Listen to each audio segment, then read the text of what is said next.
Bienvenidos a este nuevo episodio de Coconexión Villaverde. Aquí estamos otro viernes más. Y bueno, tenemos dos invitados muy especiales, que son Jordi y Laura, que vienen a compartirnos un poco sobre cómo llega uno a participar en organismos internacionales, haciendo incidencia sobre el cambio climático y sobre todo sobre esta idea de transformación global. Nos parece súper interesante que estéis aquí, muchas gracias, porque bueno, primero porque sois vecinos.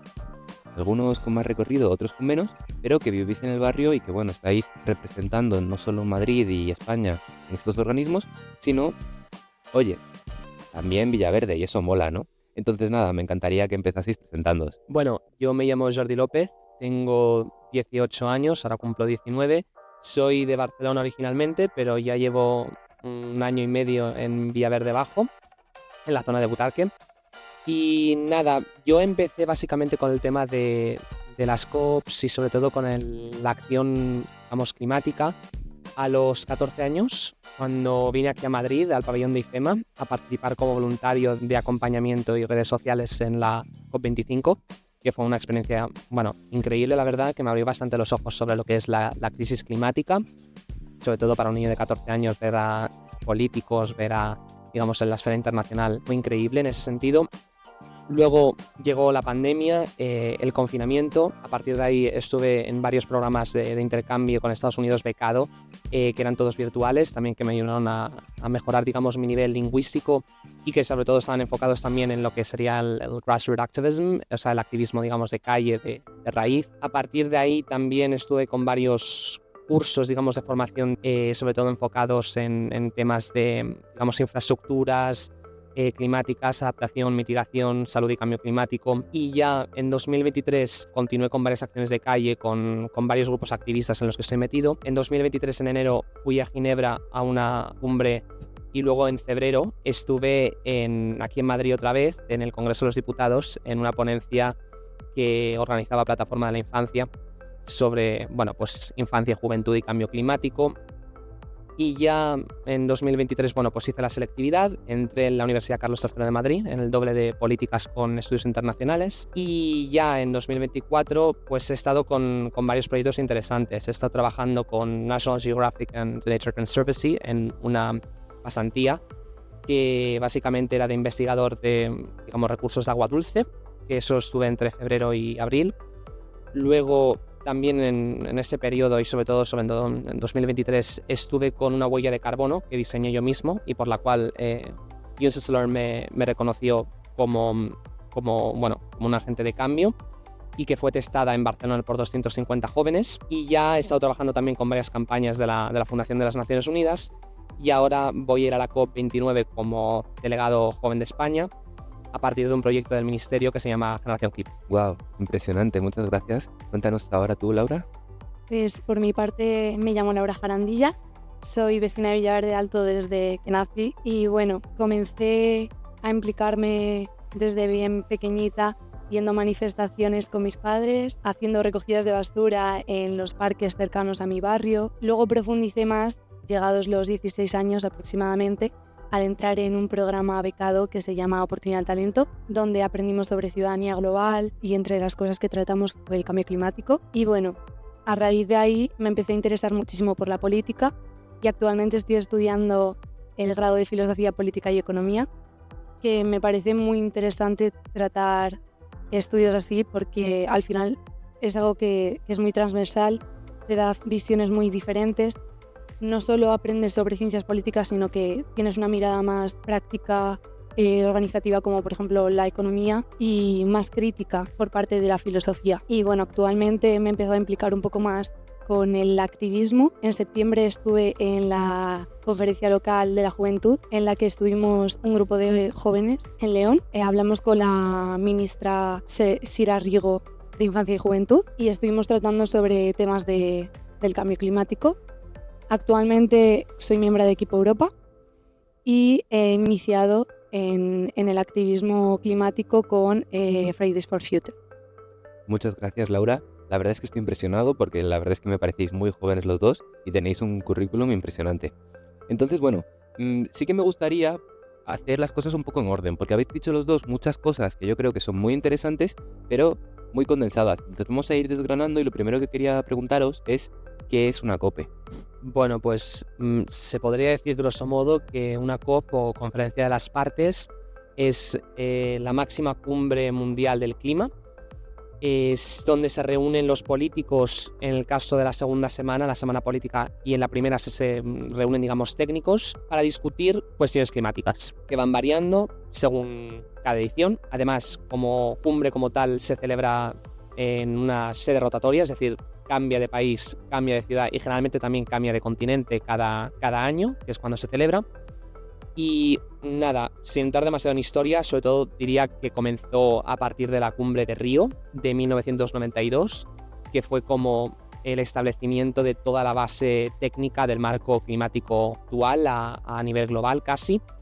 Y a partir de Berlín, que ya comenzó a hacerse la COP, se ha hecho de forma ininterrumpida. Y este año nos vamos a Bakú. Interesante saberlo. Has hablado de un cambio climático que a mí, de un marco legal y administrativo para el cambio climático, que bueno, ahondaremos más adelante, pero que ya voy añadiendo que me parece bastante desigual, ¿no? Teniendo en cuenta que, como bien nos has comentado, es una cuestión global. Es interesante que nos hables de gente tan importante participando, políticos, ministros de medio ambiente, de países de todo el mundo, y en el que también se tiene en cuenta esa participación social, infantil o juvenil que toma parte. Sobre estos procesos de participación, y esta pregunta quizás es un poco más amplia, dirigida a los dos, ¿creéis que es conveniente o creéis que tiene interés hacer que gente tan joven participe de estos procesos? Por supuesto, o sea, al final las nuevas generaciones son quienes tienen visiones sobre el futuro, nuevas propuestas para tratar los problemas que han ido surgiendo y, no sé, aportamos creatividad, aportamos cosas en las que la gente mayor no suele caer y al final es lo que se necesita ahora en la política, mucha participación juvenil y muchos nuevos enfoques. Sí, sigamos por esta línea que me interesa. Entonces, claro, tú también nos has comentado que estuviste en León hace poco. Desarróllanos un poco más. Y ya no tanto qué temas abordasteis, sino el proceso interno de participación, cómo se articuló. Bueno, pues primero de todo yo me enteré de esta propuesta sobre verano. Empezaron a divulgar información sobre esto por redes sociales y llegó a personas como por ejemplo Jordi también, le conocí ahí. A él le invitaron porque iba a ir de representante en la COP. En mi caso lo vi por ahí y decidí apuntarme. Tenías que rellenar un formulario y luego pues se trataba un proceso de selección en el que elegían a algunas personas. Tuve suerte de poder participar en esta oportunidad y bueno, al final consistió en ir hasta León. Estuvimos alojados en un pueblo que se llama Villamarín, durante 3 días y consistió primero en una serie de actividades, conferencias en las que profundizábamos más en diferentes temáticas sobre el cambio climático, ya sea extractivismo o más sobre las aguas y los mares, o sobre otros múltiples temas. Y luego ya comenzamos con un proceso que se trataba más de proponer soluciones a diferentes problemas. Nos dividimos en grupos, uno era sobre economía circular, por ejemplo, y tratábamos de generar propuestas para luego llevar a la COP o a instituciones tanto nacionales como internacionales. Y en esa articulación de propuestas, ¿había una especie de capital creativo detrás del que nos hablabas antes? ¿O iba en la línea un poco de lo que solemos ver tanto a nivel general como en la media? Yo creo que sí que había una cierta línea de creatividad en las propuestas en general, sobre todo aquellas que venían y que se generaban en ese proceso, digamos, de brainstorming, es decir, que no venían preparadas ya de antes, que en el mismo momento salían, florecían a partir de conversaciones entre juventud, que es lo que tenemos que lograr. Yo sí que diría que también hay una cuestión fundamental, que es que creo que Laura no ha incidido demasiado en ella, que es que para ir a León no te cubrían los gastos de transporte. Entonces yo creo que también tendríamos que apostar precisamente por financiar más estos eventos, porque sí que podríamos estar generando no sé si te diría un clivaje o una división por la cual gente, digamos, y jóvenes que sean de clase más baja no pueden acceder a ese tipo de eventos porque salvo que no vayan con organizaciones, no se lo pueden cubrir. Entonces quizás las problemáticas y las propuestas que pueden llegar a ser más creativas o menos, pero son propuestas que pueden llegar a, digamos, a publicar estos jóvenes o simplemente a discutir o a informar estos jóvenes, se pierden por esta barrera económica. ¿Sabríais traerme alguna propuesta que se hiciera en su momento y que creéis que, por ejemplo, ahora mismo, si fuerais el presidente de España o la presidenta, implantaríais de forma inmediata? O si queréis, mientras lo pensáis, yo lo lanzo ahora, os preguntaré más adelante sobre eso. Me gustaría que sigamos trabajando un poco el tema del contexto europeo, porque al final muchas de las medidas medioambientales e industriales que vienen implantándose en España en los últimos años vienen de Europa, ¿no? Siempre hablamos o vemos en las redes sociales o en medios de comunicación, no, es que Bruselas... Bueno, vamos a hablar de Bruselas. Me consta que, bueno, los procesos de participación promovidos por la Unión Europea son muchos y muy variados. Este mismo podcast es un ejemplo de ello. Pero claro, ¿qué medidas creéis que se están logrando, tangibles, ¿no?, en cambio climático, que vengan de Europa, ¿no? Cosas positivas que estamos haciendo. En el episodio anterior hablábamos un poco sobre el tema de la contaminación atmosférica.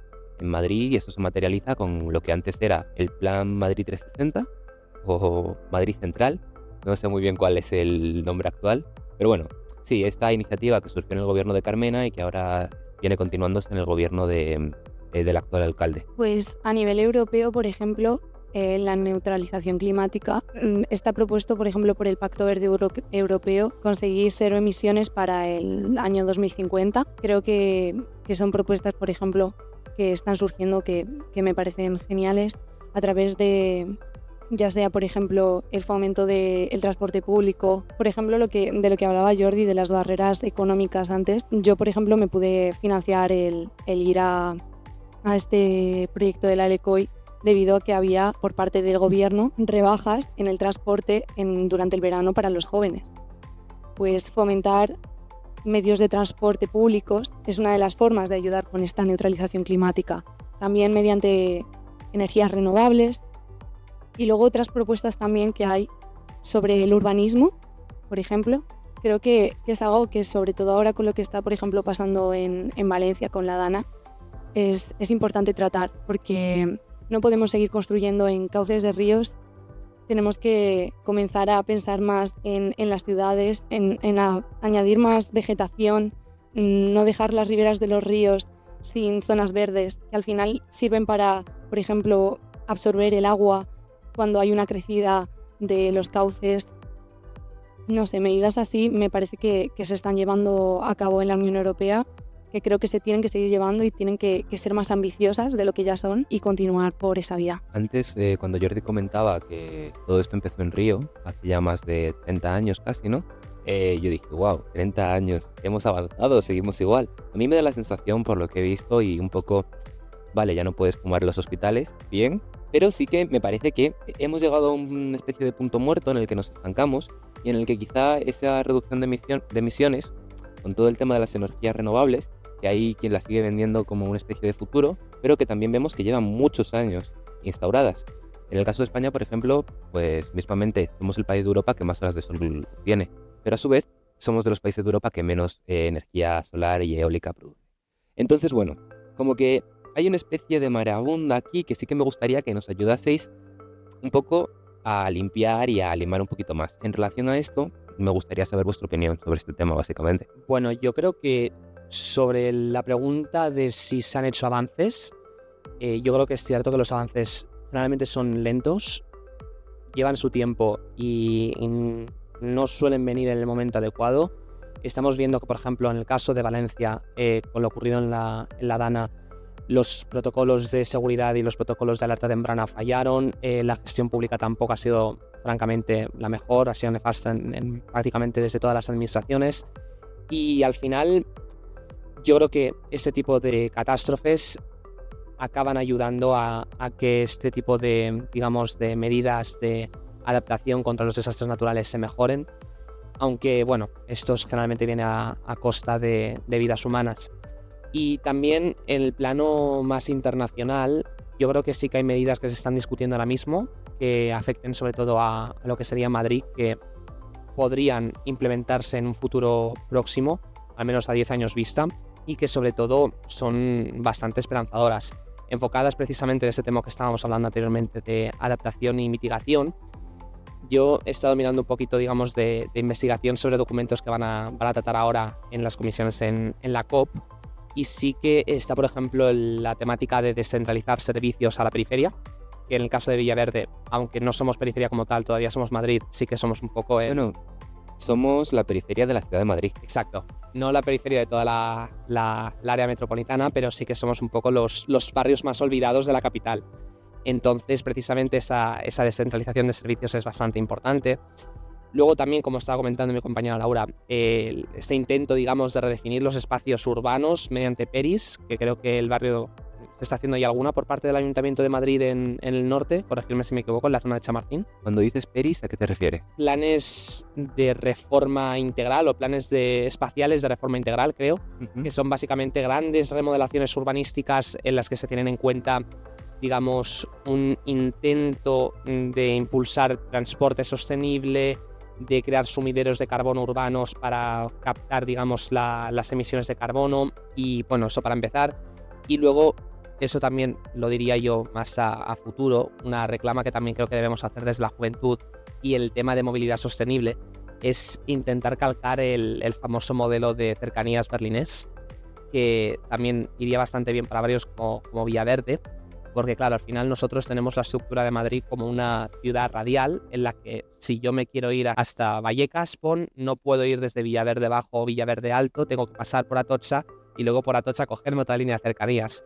Entonces al final con modelos sería por ejemplo el berlinés, que es una red más concentrada de cercanías con un modelo circular, hablamos de que se impulsa precisamente la movilidad sostenible y en vez de coger masivamente el coche a la M30, hablamos de precisamente que la gente coge en masa el transporte público, metro, bus, cercanías, etc.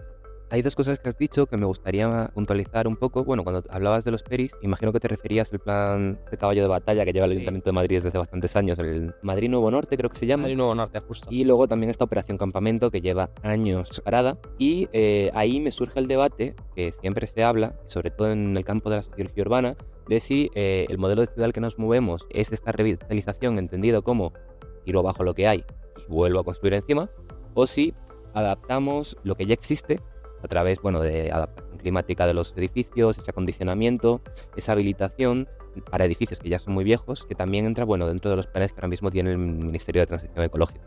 Y la otra cosa que también se me ha escapado y que me parece muy interesante que has comentado es sobre, bueno, cómo las ciudades, sobre todo Madrid, sobre todo España, se conforman de una forma totalmente radial. Entonces, bueno, esto es un problema que tenemos a nivel nacional.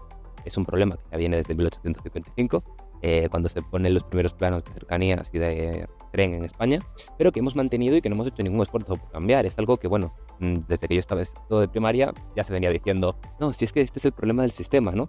Bueno, pues el sistema sigue igual, seguimos sin tener un corredor en el Mediterráneo, el corredor luso-gallego, bueno, está ahí todavía planeándose. Entonces, bueno, estamos en un sistema que principalmente, y aquí yo creo que Laura me vas a saber decir muchísimo más, como una especie de entidad neoliberal, y esto lo pongo yo, organiza y administra la ciudad, el espacio público y coordina el espacio, ¿no? O sea, el capitalismo, la gobernanza del capitalismo, por decirlo de alguna forma. Pues básicamente, sobre todo es algo de lo que somos muy conscientes viviendo en Madrid, porque al final es la capital, el centro de España. Las personas que viven en otras provincias, por ejemplo, que tengan menos capital, por ejemplo, Extremadura tiene una serie de servicios nefastos en ámbitos como el transporte. Y luego dentro de la provincia de Madrid también podemos ver mucho todas las diferencias que hay entre zona norte, zona sur. Al final es como, al igual que vemos en todo el planeta, que los países del sur se ve que tienen menos dinero, menos capital y menos recursos a nivel económico. Pues ocurre lo mismo en España. Al final las zonas del norte suelen tener más capital y las zonas del sur menos. Y en Madrid no es la excepción. Por ejemplo, en Villaverde se nota muchísimo. Otro día, perdona por interrumpirte, el otro día vino una socióloga del barrio que se llama Concha Denche y nos hablaba un poco de esto que nos comentabas, con nuestra separación que tiene Madrid. Yo, por afinarte un poco más la pregunta, ¿tú crees que hay una diferenciación de la forma en la que sentimos, no, pero si experimentamos el cambio climático? ¿Crees que se repite esa separación norte-sur en la ciudad? Totalmente. Al final, la mayoría de personas que viven en zona norte y que han nacido pues con más privilegios económicos suelen tener padres que se dedican a gestionar empresas, a trabajos que muchas veces suelen estar relacionados con la causa climática, con el cambio climático. Y luego, en cambio, en los barrios del sur, donde menos recursos económicos tenemos, son las zonas en las que más notorios son todos los efectos que tiene esta crisis. Por comentar un ejemplo concreto, en el barrio de Villaverde, justo donde está el tanatorio, se iba a comenzar con la construcción de un crematorio. Al final son tipos de construcciones que solo se ven en este tipo de barrios, que afectan a la salud pública, a también la calidad del aire que respiramos. Me parece nefasto que todas las consecuencias al final del clima se las lleven las personas que normalmente son las que menos han causado este problema. ¿Y creéis, chicos, que tenemos como un margen de respuesta? Y no hablo tanto desde las instituciones, como podrían ser las administraciones públicas, ni tampoco desde, activistas, que es lo que sois vosotros, sino más casi desde el anonimato, desde el sentir de barrio y cuestiones más puntuales, ¿no? ¿Hay espacios para actuar? Yo creo que generalmente hablamos de espacios informales. Es decir, los espacios formales, como son el tema que estamos comentando ahora de las COPs, el plano europeo en su conjunto, generalmente queda reservado a los políticos de turno, que dicen hablar en nombre de todos, cosa que a veces se podría llegar a dudar. Y además de eso, digamos que queda bastante limitado a la persona corriente, sea joven o no sea joven, que no tiene ni contactos, que no tiene ese networking, que no tiene padres, digamos. Y por otro lado, en los espacios más informales, yo creo que sí que la movilización social es un agente que tenemos que comentar y que tenemos que contar con él seguro. Lo hemos estado viendo precisamente con las manifestaciones por el crematorio. Al final es una cuestión de barrio. Estamos viendo, como estaba comentando Laura, cómo externalizan precisamente las emisiones de carbono a barrios con menor nivel de renta. Y yo creo que precisamente la movilización social, como una herramienta, digamos, que tiene el pueblo para progresar y para decir basta en ciertas cuestiones, es una institución en sí misma que no debemos menospreciar. Y luego también acciones a nivel más individual que podamos hacer cada día desde el anonimato, como reciclaje, como no coger el coche para ir a un destino que está a 5 kilómetros y que intentar tardar más, pero coger transporte público, entre otras. Está claro que la opción de quedarnos sin hacer nada queda totalmente descartada. No podemos seguir ignorando una cuestión que cada día es más acuciante y que a España especialmente le va chocando a medida que pasan los años de formas cada vez más catastróficas y totalmente demoledoras. Entonces, me gustaría, por ir orientando el capítulo hacia su cierre, que nos contéis, sobre todo desde vuestra experiencia personal como vecinos, una cuestión puntual de Villaverde que creéis que podríais cambiar. Esto, sobre todo, os voy a empezar contando yo la mía, teniendo en cuenta que hay una serie de necesidades, de carencias, muy orientadas al cambio climático y que no se están viendo correctamente respondidas. Yo, cuando estaba pensando esto, mientras elaboraba el guión, pues me imaginaba un poco en los parques vecinales que tenemos. Hay muchos espacios que están arbolados, que están muy bien, pero luego hay espacios entre medias, que esto pasa más, creo que en Villaverde Alto ocurre más. En Villaverde Bajo también tenemos un par, que son descampados, que están totalmente vacíos, que se van acumulando la basura, la hierba, y que ya no solo son una imposición y un impedimento porque suelen estar vallados por el paso de los vecinos, es decir, es un espacio que no se usa, pero que a la vez está baldío. Propuestas: vamos a ocupar solares. Es broma, ¿no? Pero sí como la idea de que hay que hacer algo con eso, porque muchas veces son solares o tierras baldías en los que no se puede construir, porque no se puede edificar en esa zona debido a las nuevas ordenanzas públicas, que quizá en los 50 o en los años 30, cuando eso sí se adquirió, sí que se podía, pero que ahora mismo no es viable porque no se cumple con los requisitos que tiene el área de urbanismo de la Comunidad de Madrid. Pero que sí que sería interesante hacer otra cosa con eso, crear pequeñas islas o pequeñas áreas climáticas dentro de los barrios para poder un poco dinamizar esos espacios. Me refiero a propuestas de ese tipo, cosas como más ligadas al barrio y que se os ocurran. Pues yo creo que un punto muy importante a nivel barrio y a nivel local es fomentar muchísimo los establecimientos locales. Por ejemplo, que si el zapatero del barrio, que si la mercería del barrio. Al final, el tema de los intermediarios es un problema para el tema del clima. Necesitamos que haya menos medios de transporte implicados al final que tú compres algo y te llegue, y apoyar este tipo de negocios es algo que realmente tiene mucha importancia. Por ejemplo, cuando nos preguntabas antes acerca de propuestas que hicimos en la LECOI, una de las que hicimos en economía circular fue dar una serie de bonos para gastar en comercios locales, para que la gente se animara a comprar más en estos lugares, también a ayudarles a los negocios a crecer y a mantenerse, a que no cierren, a que no se pierdan estos sitios. Por ejemplo, con la zapatería de mi barrio ocurre que claro, si llega un punto en el que cierra, necesitas dejar de arreglar tus zapatos y irte a comprar unos nuevos. Ese tipo de problemas también terminan afectando al cambio climático, porque acabamos en una sociedad muy consumista en la que no se arregla nada, en la que todos los productos tienen un tiempo de vida muy reducido y hay que alargarlo. Hay que seguir apoyando la reutilización, la reparación, todo este tipo de cosas. Bueno, hace unos años fue un proyecto que no salió, no sé los resultados, pero que no continuó adelante, ¿no? Después de cierto momento, pero hace unos años sí que había algo así en Villaverde. Este proyecto, que fue súper innovador, lo llevó una asociación que se llama Asamblea de Cooperación por la Paz, y que básicamente consistía en una especie de moneda social que tú ibas a un centro de mayores, al ayuntamiento, hacías algo por un vecino básicamente, y quedaba registrado y te daban una especie de moneda virtual para ir a gastar en comercios del barrio. Entonces sí que ha habido intentos, pero la verdad es que sería muy bien que se recuperase algo así. Entonces, muchas gracias. La verdad es que es algo en lo que incide mucho la gente, fíjate, y es algo muy sencillo, pero que, bueno, por comodidad, por lo que viene siendo la tendencia de la vida diaria, resulta que te cuesta, te da pereza, pero hay que empezar a reactivar esa economía circular, hay que empezar a comprar más en los barrios. Vosotros, cuando vais a hacer la compra, ¿dónde vais? Vamos a empezar por ahí, al Carrefour. Bueno, no, pero es una reflexión que hay que plantear y es una cuestión que está ahí en medio, que empieza por nosotros mismos. Entonces, mi última pregunta, como sabéis, este proyecto es un proyecto de solidaridad financiado por la Unión Europea y, bueno, somos un grupo de chavales que nos hemos reunido y que estamos intentando seguir un poco esa estela que hacéis vosotros, ¿no? Que es la de reflexionar y un poco participar en todas estas cuestiones que son casi geopolíticas sobre el cambio climático. Teniendo eso en cuenta, nuestra pregunta sería: ¿qué enfoque o qué recomendación nos daríais a nosotros? Normalmente es verdad que os pedimos mucho a los invitados, pues, para el mundo, ¿no? Esto es para nosotros.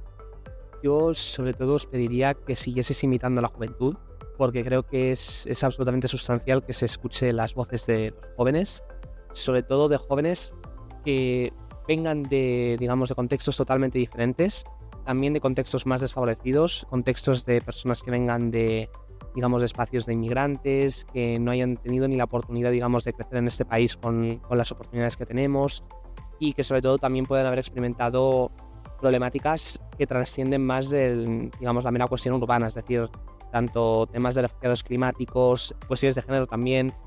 Y yo sobre todo os pediría que no olvidaseis precisamente a la juventud en todo este tema. Es evidente que también hay que traer a especialistas, a gente que sepa, pero yo creo que la juventud también sabe y creo que nosotros también tenemos algo que contar. Muchas gracias, creo que tienes toda la razón. Al final nosotros, he tenido ahí un tono muchas veces como de soy más mayor que vosotros, os saco un año creo, pero sí que me gusta traer a debate, aunque no esté aquí, ese discurso que existe socialmente de que la juventud no se mete en cosas políticas y no participa. Vamos a ver, aquí estamos, ¿no?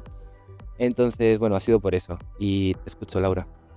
Pues yo más que nada animar a la juventud a que se implique en este tipo de causas, que muchas veces nos creemos que no tenemos voz en esto, porque se nos ha hecho creer que no estamos como al nivel competencial de muchos de los políticos, que al final se nos ha hecho creer que es un ámbito creado para mayores, en el que solo se pueden implicar mayores.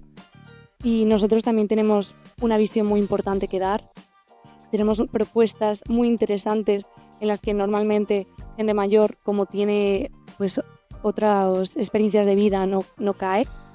Y me parece importante implicarnos desde la base, desde lo local, y terminar buscando oportunidades en las que podamos tener aún más incidencia en nuestras comunidades. Muchas gracias, Laura. Para finalizar, bueno, Simplemente decir que me ha encantado ver que lo que ya decía Lefebvre sobre el derecho a la ciudad, vosotros lo estáis aplicando a rajatabla. Y muchas gracias por venir a contarnos, pues bueno, lo que es participar en organismos internacionales y nacionales, defendiendo, bueno, una cuestión que es básica como es el cambio climático. Con esto estaría el episodio de hoy. Muchas gracias por participar y nos vemos en el próximo episodio.